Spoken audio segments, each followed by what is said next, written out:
Hello साहेबा.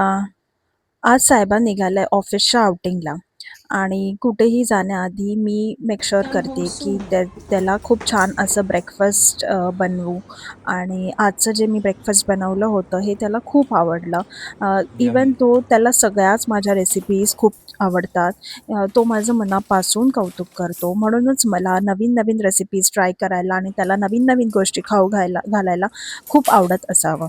खरं तर मशरूम त्याने लग्नाआधी एवढं फारसं त्याला काही आवडत नव्हतं.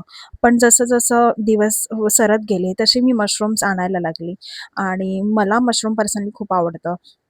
आणि ज्या काही रेसिपीज मी बनवायची, त्याच्यामध्ये त्याला खूप ते मशरूम वगैरे आवडायला लागलं. आता आम्ही मार्केटमध्ये गेल्यावर मशरूम दिसल्यावर तोच आधी म्हणतो, की "घे ना हे मशरूम, आपण मशरूमची भाजी बनवूया."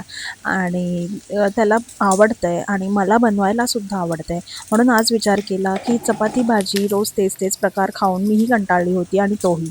म्हणून त्याच पद्धतीने सेम चपाती भाजीला एक थोडंसं ट्विस्ट देऊन मी काही नवीन रेसिपी बनवली आहे. भाजी हाफ कुक झाल्यावर तुम्ही ह्याच्यामध्ये दही किंवा क्रीम घालू शकता आणि मी ह्याच्यामध्ये दही घातलं होतं. भाजी शिजल्यावर गॅस बंद करून थोडंसं थंड होऊ द्यायचं आहे. नंतर एक चपाती घ्यायची, त्याला मधून एक असं कट करायचं. तुम्हाला हवे त्या वेजीस तुम्ही टाकू शकता आणि नंतर मी जसं व्हिडिओमध्ये दाखवलं तसे फोल्ड करायचे. माझ्याकडे लेटस होतं म्हणून मी लेटससुद्धा टाकलंय. लेटसनी त्याची टेस्ट आणखी वाढते.